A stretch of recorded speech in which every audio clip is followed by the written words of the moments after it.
Hello, it's been quite a while now since I've posted anything on YouTube, and I think, like everyone, um, I've been affected by the consequences of the coronavirus. Of course, everybody is experiencing this time in various diverse ways, and what I think the most difficult thing to do is to re-establish a daily routine.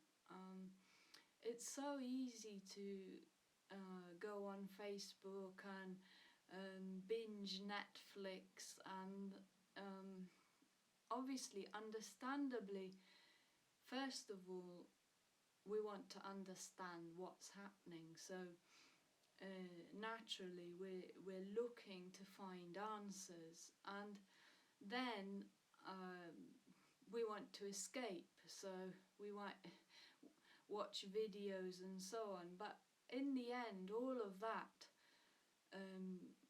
seems to, well, I found, seems to add to the stress of my daily life, because one, I can't find the answers, and two, my mind isn't,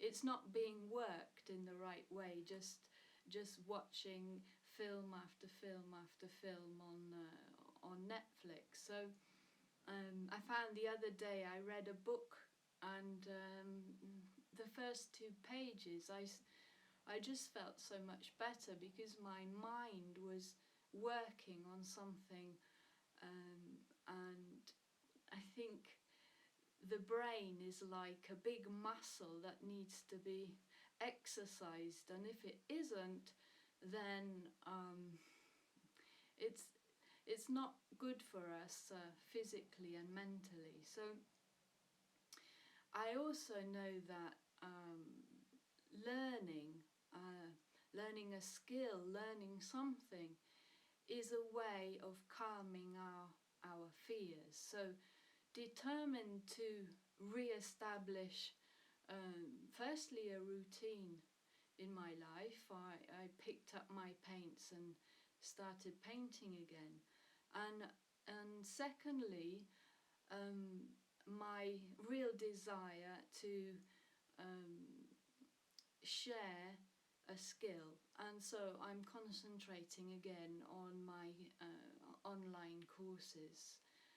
One thing that gives me great comfort, and I think it must be the same for many people, is watching the winter turn into spring and seeing the leaves coming out on the trees, the spring flowers blooming in the gardens, and the birds beginning to sing. For some reason they sound louder this year. Maybe it's because the cars aren't drowning them out.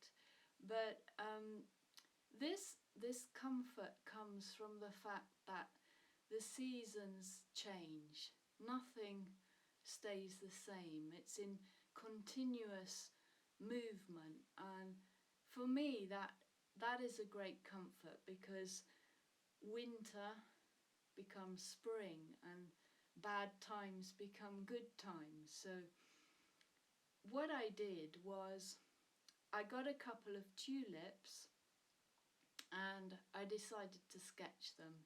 One wonderful thing about tulips is that in the morning they're closed, or they're almost like an upside down bell, and as the sun comes out they open up, and then as the sun goes down they close. So one of my challenges was, when was I going to paint the tulip? Because even though I'd cut them and put them into a small bottle of water, the same miracle was happening. One of them was opening and closing. So I'd like to show you what I did. So I'd chosen a tulip still in its bud, and the other one, this lovely orange yellow tulip, I wanted to keep it closed. So I decided to trick her by slightly closing the curtain and creating shade, and in this way she didn't open up while I was painting. So here's my palette with a bit of already prepared oil painting paper. I've used a little bit of burnt umber, and the colours I have are burnt umber, ultramarine blue, scarlet lake, yellow ochre, yellow lake and white titanium. The first thing I do is mix my colours, and I start with a near black made from the burnt umber and ultramarine blue. Then I make a background colour, and then the colour of the tulip with the dark, the mid and the light tones of orange and yellow, and then the green, dark, mid and light. The next step is to map out the painting, roughly sketching in where I want the flowers to be on the paper. Then I work on the background, and I want to make sure that I've got the right tone, and in fact you'll see that I'm going to make it darker, push it to the darkest I can. This will help me to establish where the other tones go in the painting.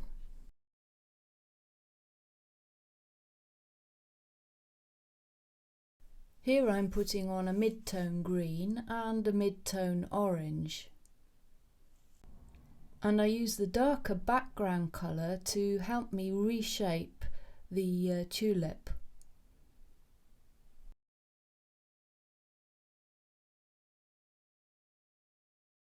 Here I'm putting on the mid-tone orange,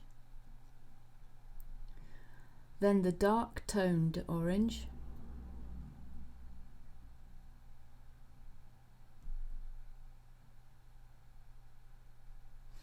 and then the lighter toned orange.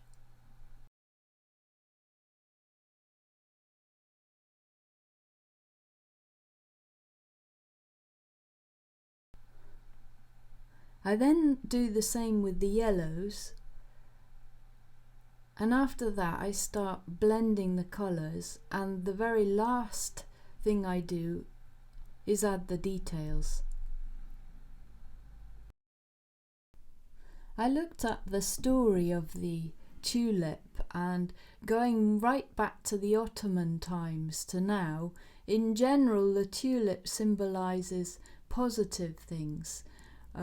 Nowadays we see it as a symbol of love, and in the past it was also seen as a symbol of paradise on earth. So I see it today as a symbol of hope. Until next time, keep safe and keep painting.